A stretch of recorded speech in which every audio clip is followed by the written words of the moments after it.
looking at the movement of Greer. To better understand William Roberts Greer's movement in the front seat, let's look at these photos. What we are seeing is at 2:55 was the time the Algin's photograph was taken. In the first frame here, this is approximately 2:70. At that point, I believe Greer has turned around, looked at the president, and is in the process of reaching into his under his right arm where his holster is located and taking out a gun. One thing for sure is he didn't want to be seen, so what he does is after he had withdrew the gun from his holster, he then turns to his front and looks over to his left. And what he does at that point is he is looking into the rear view mirror. And that's what you see at this point here. So what he is doing, he's looking into the rear view mirror. And at that point he sees Agent Clint Hill just getting off the Queen Mary coming towards the limousine. Now, these two photos, the first top photos, two photos, are the first turn of William Robert Greer. Now, what Greer does the second time is in the bottom four photos. So what he does is after he turns to the front, checks out the obvious, about frame 300, he again begins to turn to the rear. But at this time, what we're seeing in this position right here is frame 312. And what he is doing at this point is his right hand is still on the steering wheel. His left hand, he is left-handed, he's getting ready to turn and shoot the president. Now again, between frame 312 and 313, I believe that this is edited out of the film. But for now, let's just say that this happened. Now on the next frame, this is frame 313. And I believe William Robert Greer was in this position here when he fired the fatal headshot, the 313 headshot that killed President Kennedy. Now, what is interesting, from this point here is from frame 315 to frame 321, William Robert Greer does an impossible movement. What he does from frame 317 that he is located, this is the correct position, and 321 he's turned completely straight around, facing the steering wheel and looking out the front windshield and stomping on the accelerator. So what he is doing at this point, in 5 frames, he has turned 165 degrees. That is an impossibility. That proves editing in itself. Now, at this point, let's check out what Roy Kellerman is doing in the car. From frame Z133 to frame 249, Roy Kellerman is basically looking in the rearview mirror, as seen in the top photo, at the president and governor. Although they were hit 3 separate times, he does absolutely nothing. Then at about frame 250, he turns towards the front and he reaches down, like you see in the bottom frame, with his right hand and grabs the microphone. Grabbing the microphone in his right hand at frame 267, Roy Kellerman turns completely around to his left and checks out the occupants of the back of the limousine. Notice that at that point, Kellerman did not call for help. He could have, but he didn't. Now let's go down to the bottom frame. So from what we are seeing here in the top frame is about frame 280. Now from 280 to 300, what he is doing, he's turning around to the front. Now I believe that both Roy Kellerman and William Greer, well, I don't believe, I know that they were turning around when a 295 shot was fired and did not see that. So what you're seeing in the bottom frame is approximately frame 300. Now again, what's interesting is Roy Kellerman is looking straight ahead. He does not call for help.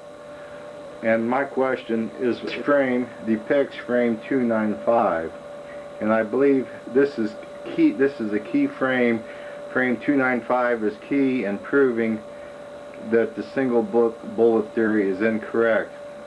If you look closely at this frame, what you are seeing is a vapor trail. The vapor trail at this point, you can see, enters the back of the president's skull just above the occipital lobe. It transits through the frontal lobe just at the hairline, and then it continues a little bit farther and it goes into Connolly's right wrist.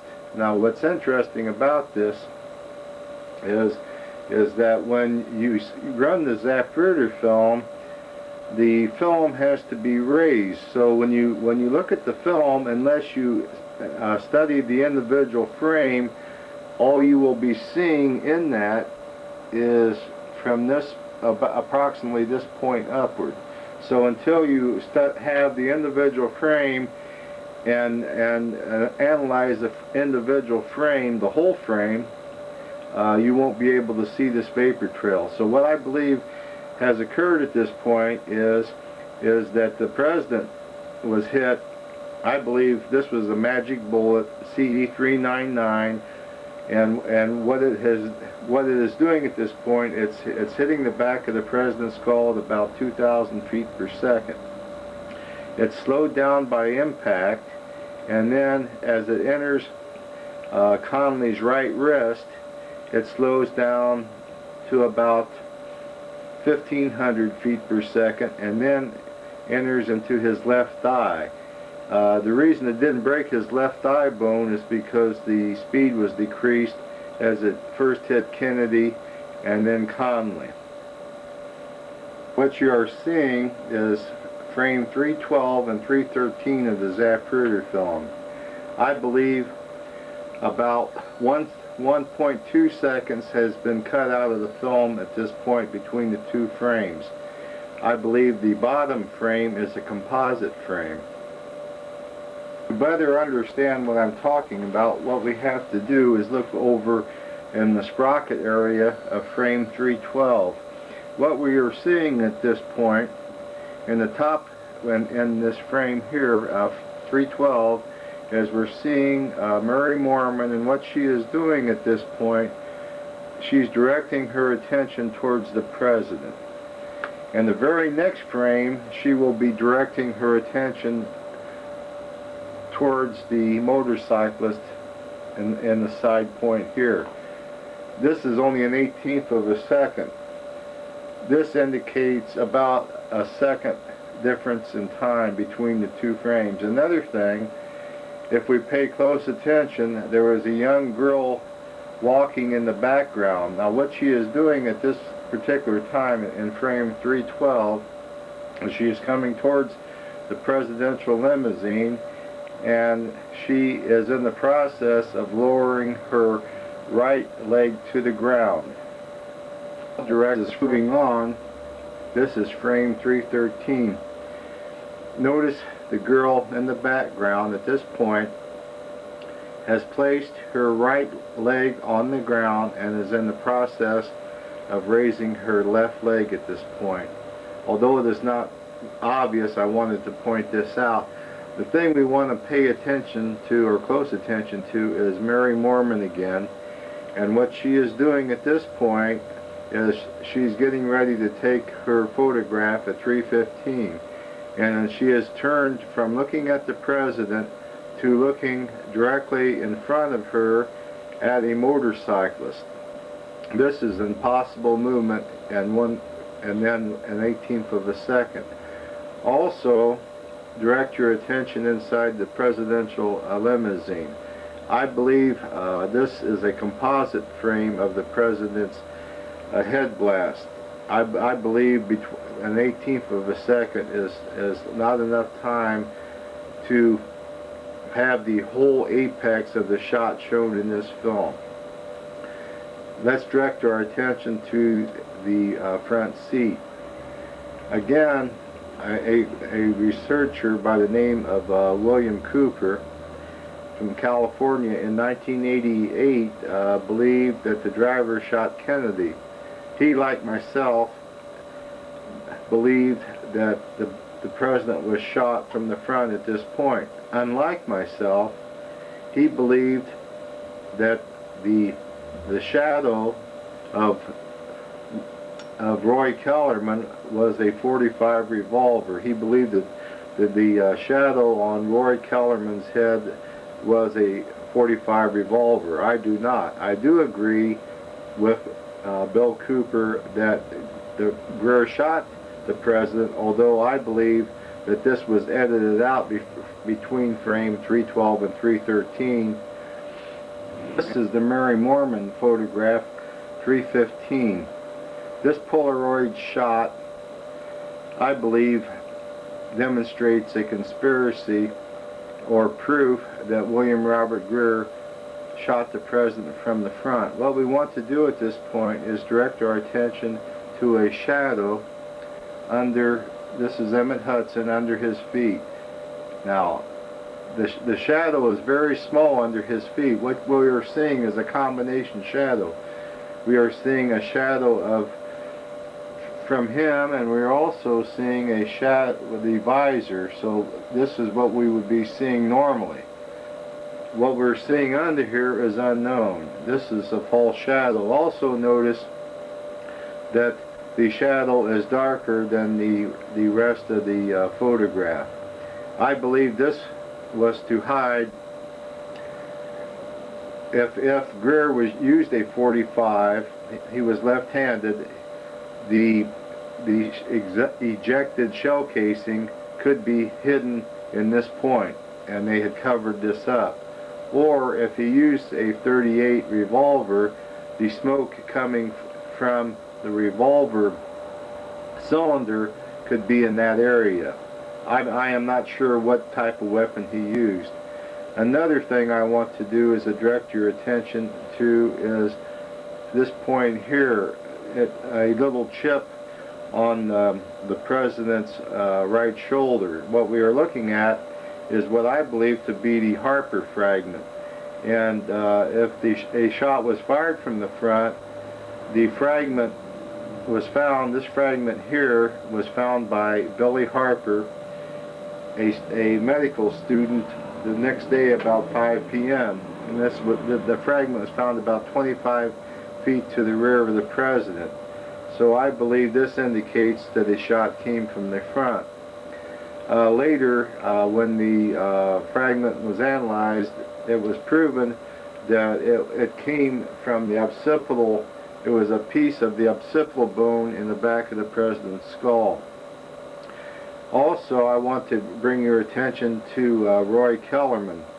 At this time, Roy Kellerman is calling for help, although it isn't clear, because of Nellie Conley, is directly in front of him, so a partial view of him is blocked. What is interesting about this is, at this point, John Connally had already fallen into the seat, but has raised up at this point, and what's strange is, I believe what he is doing, he's trying to see what's going on in the front seat. Now you can see this movement in the Mary Muchmore film, an Orville Nix film, although it is less clear in the Zapruder film. So I believe that Governor Connally realized that something happened in the front seat area and was in the process of checking that out. Discussing Roy Kellerman in more depth, I wanted to bring up the point that the day of the assassination, the Moorman photograph was confiscated for about 3 hours. I believe that during that period of time, the paper negative was destroyed and never located, and only the copy print, which we see a copy of, exists today. So moving on, let's pay attention to this blow up, and what we want to look at is Roy Kellerman. Now what Roy Kellerman is doing at this point, I think, is significant. So this is the first time, in other words, what we're seeing here is his microphone, and that he is holding that in his right hand. His left hand is clear. I believe this is a frame of the Mary Muchmore film. This photo was taken just prior to the president being shot at frame 313. What is interesting in this frame is, if we look at Roy Kellerman, we can see his left hand, I believe, going up towards his ear. That would be just on the far side of Jean Hill. Jean Hill is the woman in red here. Again, next to her is Mary Mormon. She is just getting in ready to take her 315 shot. And also notice up on these steps leading to the grassy knoll, this is Emmett Hudson. Notice that no shadow exists, and because Nellie Conley's head blocks the view of Roy Kellerman, his left ear, I believe this is what was seen either in the Mary Mormon photo or directly prior to. In other words, Greer has his finger in his left ear and is getting ready at this point to call for help.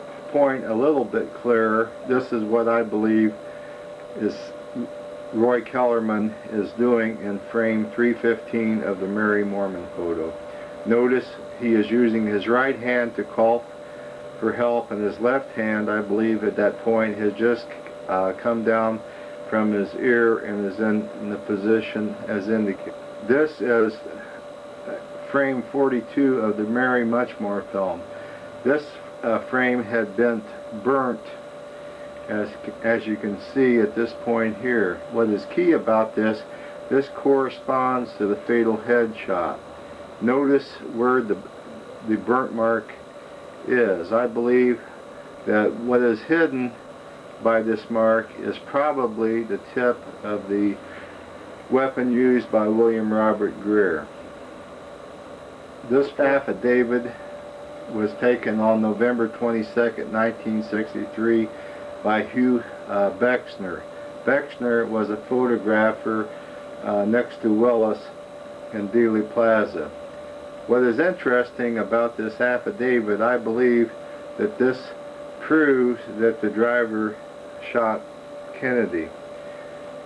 Notice the underlined part of the document. The document says, "I also remember seeing what looked like a nickel-plated revolver in someone's hand in the president's car." I believe Bexner saw William Robert Greer with the weapon, and he had placed this in the report. It is a very little known document, but it is extremely important. This is a photograph taken from the grassy knoll. Because of the Oliver Stone movie JFK, many believed that this was the location of where the fatal headshot was fired. I do not, for several reasons. I had talked to Ed Hoffman. Ed Hoffman was a deaf mute who could see this position from where he was located. He had noticed two people behind the picket fence at this location. Because he was a mute, I do not believe he could hear the shot, but he did say or tell me through mute signs that he saw a puff of smoke come from the rifle at this point. If it did, I don't believe the bullet struck the president. If a shot did hit the president, in other words, the truck that you're looking at is in the exact location of where the president received a fatal headshot. So if a shot came from the grassy knoll, as Ed Hoffman and Oliver Stone believed, it would have exited through the president's skull on the rear left side, and the autopsy photographs do not indicate this. So I believe if a shot was fired from this location, it missed. Parkland. This photograph was taken at Parkland Hospital. What is key about this photograph is, if you notice, this is William Robert Greer bending over cleaning out the inside of the limousine. Also notice at the bottom of his feet is a bucket. What I believe Greer is doing at this point is he's getting rid of what I believe was the Z224 shot, and what happened was this bullet ended up in front of Governor Connally on the floor, and I believe at this point Greer is taking the bullet and disposing of it out of the carpet at this point. Also notice another Secret Service agent. What they are doing at this point is the hardtop that wasn't used that day was driven to Love Field and placed on the presidential limousine. Why this was done remains unclear, but it is interesting at any rate. Another thing that is going on is they are removing the soft top, and then the soft top goes in a compartment in the rear of the trunk. So what they're doing, they're taking the soft convertible top off at this point and placing it into the rear truck bed. I had talked to Bill Hess, the builder of the limousine, when it arrived in Cincinnati, and asked him about a bullet hole being in the trunk rear compartment.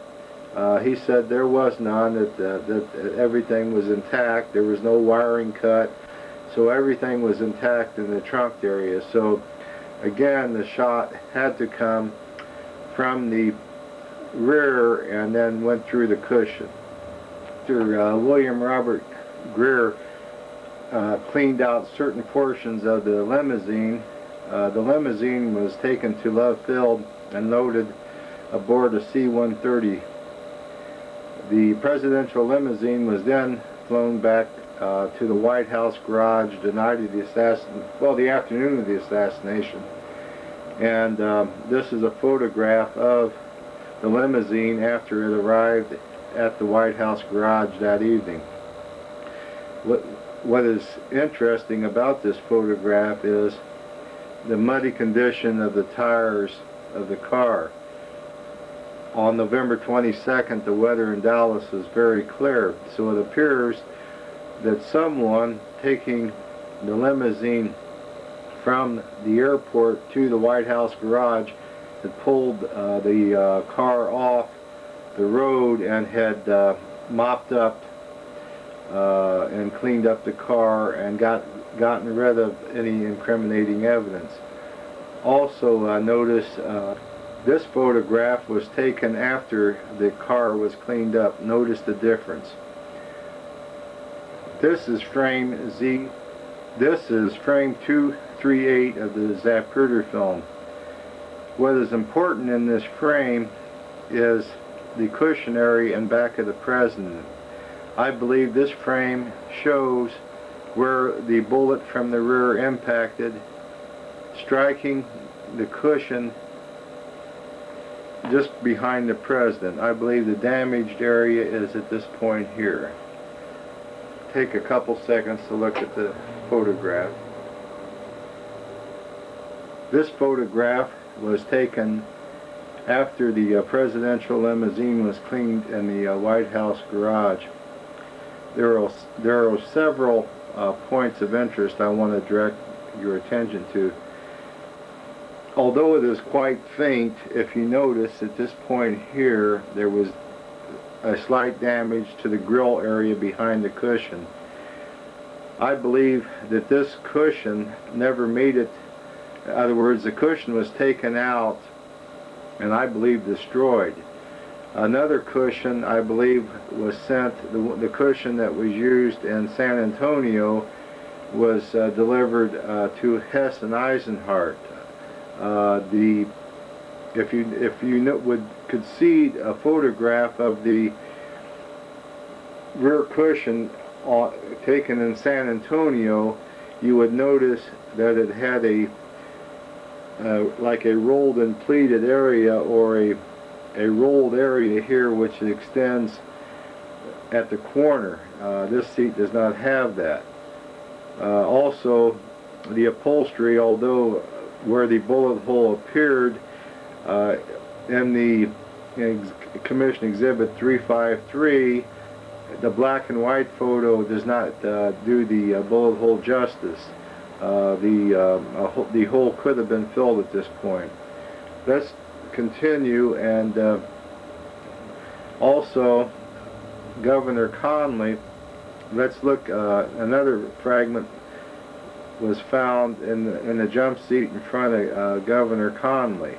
I believe this was the Z224 shot, which struck Conley in the back and exited through his chest. It did not hit his right wrist. I talked to Bill Hess, and he said that there was damage in this area here on the floorboard. And so also debris, Commission Exhibit 840, was found in that general location. So I believe that that bullet that struck Conley at 224 was not the magic bullet. It was another bullet. The bullet that Z295, I believe, was the magic bullet. Let's direct our attention between the two visors in this location here. At this point, what we are seeing is where a bullet struck the chrome strip between the two visors. From other film footage that I will show shortly, I can prove this point. This occurred at frame 329. So, in essence, what we have is at this point, I believe, all the ammunition recovered from Oswald's rifle, the magic bullet, the fragments 567, 569, which were found in the front seat here, just below where the bullet struck the chrome strip, were the only evidence linked to Oswald's rifle. I believe all other evidence had been gotten rid of the night of the assassination. This is a pan film of the Zapruder film. It is taken from frame 330 to 332. What is interesting about this film, if you direct your attention between the two visors, you can see a flare clearly in frame 331. The flare only lasts for 3 frames. I believe what we are seeing in these 3 frames is when the bullet, or the last bullet fired from Oswald's rifle, missed all the occupants in the presidential limousine and struck the chrome strip. After the bullet struck the chrome strip, I believe it fragmentized, and Commission Exhibit 567, 569 was one bullet, and that bullet was fired from Oswald's rifle. This is a photograph taken after the presidential limousine was rebuilt at Hess and Eisenhart in Cincinnati, Ohio. They started on this project on December 12th of 1963. What is interesting about this, the original cost of building the limousine in 1961 was $200,000. After the assassination, the cost to rebuild the limousine was $500,000. This was called Project D2 Operation Quick Fix. This is the rear cushion as the limousine looks today. Notice the cording along the trim of the cushion. Notice also the back grille has been replaced where it was damaged. So they had completely rebuilt the back end, the cushion area, and the grille area of the car. I had talked to Bill Hess a couple hours in '92 over various issues, and another interesting issue that I found out at that point was the limousine was rented by the Secret Service for $500 a year. I find this quite amazing. This is a photograph of Howard Brennan. Brennan was sitting on a concrete wall in front of a reflecting pool directly in front of the Texas School Book Depository. What you're looking at in this photograph, at this point here, this is the 6th floor. This is where the alleged sniper fired all 3 shots with Oswald's rifle. Brennan, from where he is sitting to the 6th floor, is 130 feet away. One has to remember that Brennan was watching the parade like many others, and until the shots rang out, only caught the sniper view briefly. The question that needs answering, did Brennan see Oswald or an Oswald look-alike? This is James Algen's famous photograph Z255. What is interesting about this photo is its history. Many believe that Lee Harvey Oswald was standing on the front steps of the School Book Depository at the time of the assassination. I believe this to be the case, and I believe I can prove this in just a few more seconds. What we want to look at this point, however, is the occupants inside the presidential limousine. When Ike Algens took this photograph, he had zoomed in on the occupants of the limousine, and in doing so, the background where the Oswald look-alike, or Oswald was standing, was blurred as it is in this shot. What is interesting, this photograph was released on the AP wire service approximately, I would say, 2:30. So about 1:30, Ike Algens took 5 photographs, this one being the most important. He took them over to the Dallas Morning News, that was the AP office, and at that point, about 12:30, the film was developed. This negative has disappeared over the years. Now, the film then had gone across the wire. Now this is the film that had gone across the wire. In my research, in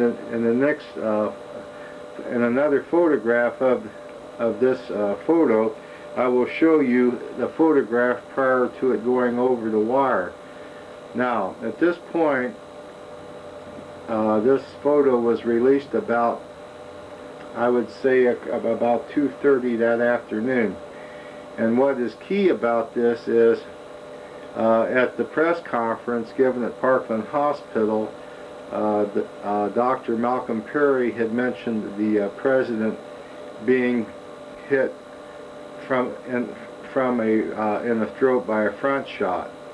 I believe somebody who had contact with this photograph had altered this, and I will prove that at this point. Let's go back and look at original print from the negative. This print was taken from frame Z255. The original negative was destroyed and reshot. This, I believe, will show proof of this. Notice the clarity of this shot. Algens had focused his camera on the occupants inside the presidential limousine. Notice the clarity of President Kennedy. You can see his mouth just below the visor. I'm sorry, the rear view mirror. And notice the clarity of Connally turning around to look at the president, and also you can see Greer turning around more clearer at this point. I think the key point is you can see the stem very clearly in this area, and you can see the rear view mirror, which was blurred. You can also see Roy Kellerman beginning to turn around at this point, or reach for the microphone in front of him. Let's again direct our attention back to the person on the front steps. I believe this person was Lee Harvey Oswald, and what was done at this point was the previous frame that was sent upon the wire was reshot, and in other words, another negative was shot from this print, and then the limousine, the occupants of the limousine were blurred, and then the photograph, you couldn't tell if that was Oswald or not. I don't believe that they knew Oswald was in on the front steps at that time. I do believe what they were trying to hide was what we're going to look at this point here. If you notice right here where the bullet hole is, somebody had placed a diagonal mark at that point. Now this is on the print of the original negative before it went out across the wire. So what I believe is, when at the press conference, when Malcolm Perry and Malcolm Kilduff announced that the president was shot in the front, I believe that somebody at this point doctored the film to hide the bullet hole, and it has remained hidden for the last 30 years. Again, getting back to Oswald, let's take a closer look at Oswald at this point and see whether the person is Oswald or Billy Nolan Lovely. Is talk about the individual on the front steps of the school book depository. I believe this person to be Lee Harvey Oswald. One thing is clear: the facial appearance of both Billy Nolan Lovelady and Oswald are extremely similar. The only way that one could prove that Oswald is on the front steps, because the original Algin's photo was tampered with, is by, I believe, by comparing the shirts of Oswald and Lovelady. But before doing that, what I would like to do is point out a couple of issues. Notice the strong facial expression of Oswald at this point. I think this is significant. It is different than the other people in the crowd. Also, notice along the side of the building here where he is standing, you can see the edge of his shirt where the buttons are. When Oswald was arrested in the police station, the top, in other words, Oswald's shirt had 5 buttons. The top button of Oswald's short shirt remains intact, although it can't be seen in this photo. It is under his collar and can't be seen. Where there are 2 buttons missing below the top collar button. Again, they should be seen in this photo, but are not. Notice that a black man in front of Oswald standing on the front steps blocks the view of his 4th and 5th button. So what we have to do is compare Lovelady's and Oswald's shirt to see if the person in the photograph is either Billy Nolan Lovelady or Oswald. Before comparing Lovelady's and Oswald's shirt, I want to bring your attention to this important document. This document is the Harris-Lopez document. And what is interesting about this, the third paragraph. Let's begin at this point. She stated on November 22nd, 1963, the girls, all of them of Spanish descent, were watching the presidential parade from a window of the sewing room. Now, if you recall, when I showed the Algens photo at Z255 of the Dow Tech building, I pointed out there were 3 young girls looking out the second floor of the building. This was the sewing room where they worked. Let's continue. They reportedly observed Jack Ruby walking up and down the street near the Texas School Book Depository building, and when Oswald came out of the building, they saw Ruby give him a pistol. Now, what is key about this is that the girls ate their lunch over in the Texas School Book Depository lunchroom on the second floor, so they knew Lee Harvey Oswald. They also knew Jack Ruby because they sewed costumes for the dancers on at his carousel club up the street. They had sold costumes for the girls, so the girls knew both Jack Ruby and Oswald. So so this statement, I believe, is true, that they did see Ruby give Oswald a pistol.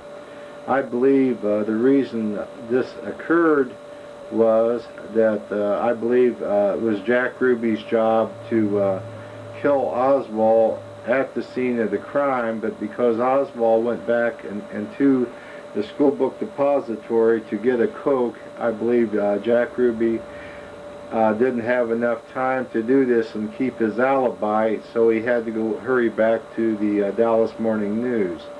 So I believe that he had stalked Oswald from that point on. This is a photograph of Oswald's shirt and a photograph of Billy Nolan Lovelady on the front steps of the school book depository, and that is a photo of his shirt. This was taken in 1976 by Robert Groyden. What's interesting, if you compare the two shirts, you can see quite striking differences. Let's first look at Oswald's shirt. Although it can't be seen at this point here, when Oswald was arrested, there is a button that can be seen in police photographs taken at his arrest. The only 2 missing buttons from the shirt are at this point here and this point. Oswald's shirt, if you examine it closely, is different than Billy Nolan Lovelady's. Oswald's shirt had 5 buttons. And then what's key about this is that there's 2 buttons missing, which you can see in this photograph. In 1976, Billy Nolan Lovelady, who you see in this photograph, has a strong resemblance to Lee Harvey Oswald. So there is it would be very difficult to determine from the facial features whether the person was Oswald or Lovelady. But if we examine the shirt, then we can tell who was on the front steps. Now, this shirt has been suppressed for 30 years. Robert Groyden has had this shirt in his possession, and just last year has released this shirt. This particular photograph of Lovelady, if you buy a shirt similar to Lovelady, the one he has on, you will find that this shirt has 7 buttons. And what's key about this is this button at this point here. Now, of all the 7 buttons on Lovelady's shirt, they are all intact. That is not the case with Oswald's shirt. Going further, the key thing is a little known film called the Johnny Martin film. And what we're looking at is a cropped frame of the Johnny Martin film, and this portion of the film was taken about a minute and a half after the assassination of President Kennedy. Now, what is key about this, it shows Billy Nolan Lovelady on the far right side of the front steps, or near the Houston Street road. So he's not where he would be seen in the Algin's photo. Now, what is key about this, if you enhance this photo, which we will do, and make it black and white, we can prove by examining Lovelady's shirt that in fact Lovelady's shirt could no way match Oswald's shirt. So let's look at the enhancement black and white. What we are looking at here is a cropped photo of the Johnny Martin film. What is key about this, in the color version, detail can't be made out on Billy Nolan Lovelady's shirt. But if you take the color out of the photograph, what you see is something quite interesting. Notice at this point here, which proves this is the third button on Billy Nolan Lovelady's shirt. The button corresponding on Oswald's shirt, corresponding to that point, is not there. So clearly Billy Nolan Lovelady was not the person in the Algin's photo. Another interesting point is, notice the pocket of Billy Nolan Lovelady. When Lovelady was arrested, Lovelady was arrested at 2 o'clock.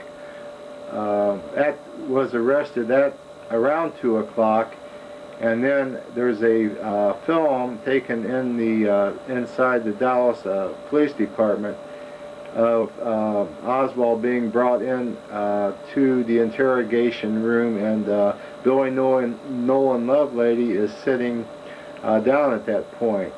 What is key about that is what's in his pocket. Now, the pocket that you are seeing in the black and white has a pack of cigarettes in it. It is not very clear, but in the film taken of at the police station, that seems to be the case.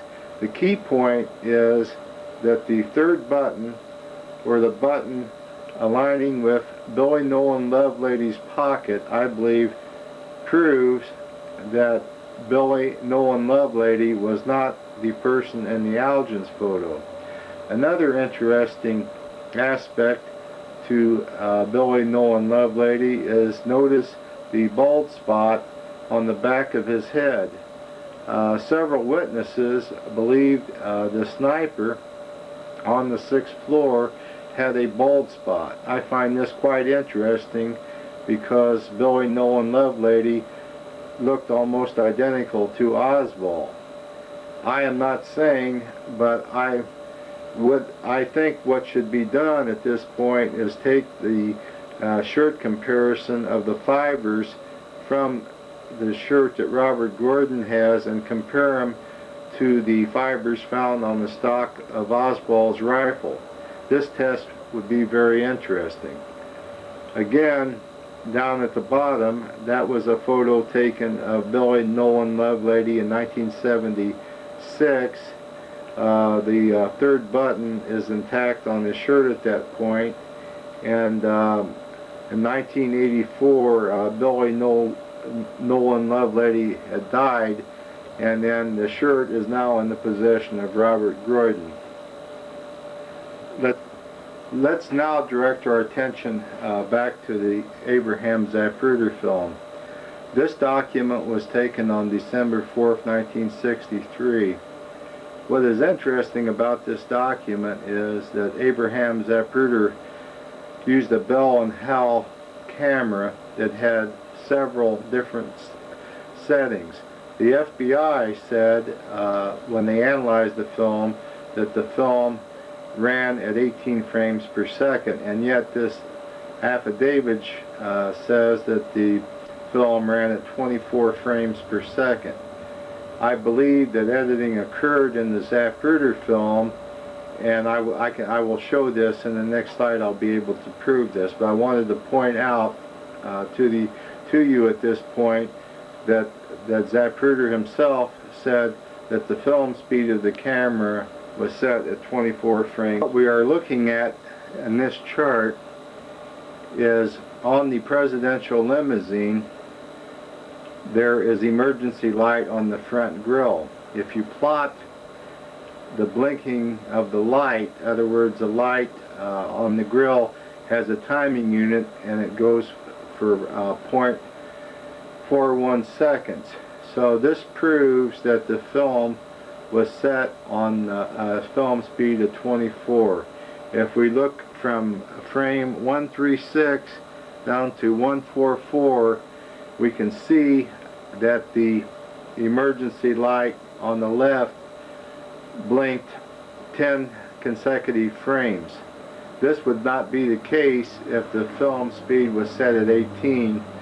The blinking lights would be approximately 8 lights, and yet we're seeing 10 here. So this proves that editing was done to the Zapruder film, which I believe the night of the assassination. I believe the film was flown to Washington, D.C. and was altered at that point to hide certain movements, especially the movements of Roy Kellerman and William Greer. I believe the time allowed was not sufficient for this to be accomplished, although the film, unless you look at the light sequence, it is almost impossible to tell where there was editing. So let's continue at this point, and what I'd like to do is show you the Abraham Zapruder film.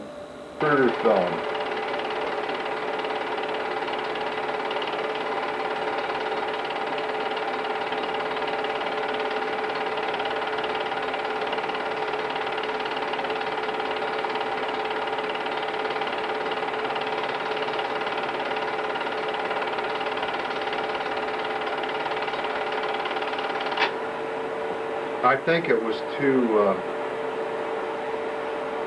high. Cut it. Pardon?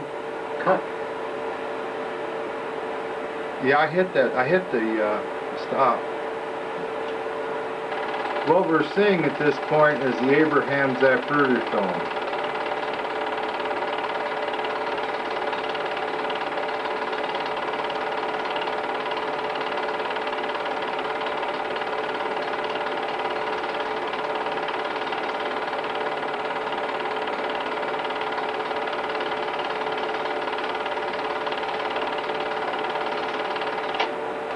This is the Abraham Zapruder film. Notice the two front motorcyclists. The limousine will pop into view. Notice the movements of Roy Kellerman and Agent Greer. Notice Greer shooting the president at this time.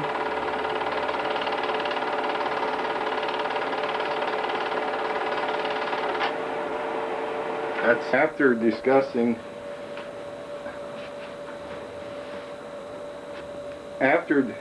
discussing the issue of Lovelady not being on the front steps of the school book depository, let's now discuss the Abraham Zapruder film. This affidavit was taken from Abraham Zapruder on December 4th, 1963. Abraham Zapruder used a Bell & Hell camera to take the photos of the assassination. What is key about this is that he said that he set his camera on a film speed of 24 frames per second. When the FBI tested the film, they discovered that the film was set at 18 frames per second. I believe what is said in this affidavit is true. And in the next frame, I will be able, after discussing the issue of Lovelady not being on the front steps of the school book depository, let's move on and discuss the Abraham Zapruder film. This affidavit, taken on December 4th, 1963, from Abraham Zapruder, stated that he had used a Bell and Hell camera to take the film footage of the assassination. What is key about this document is that he said that he set the frame setting on 24 frames. The camera had several different frame settings. What is important is when the FBI took Zapruder's film later and tested it, they determined the film speed of the Zapruder film to be 18 frames per second.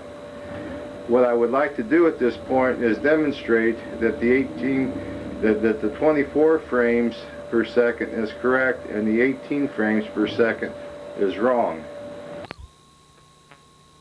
What I'm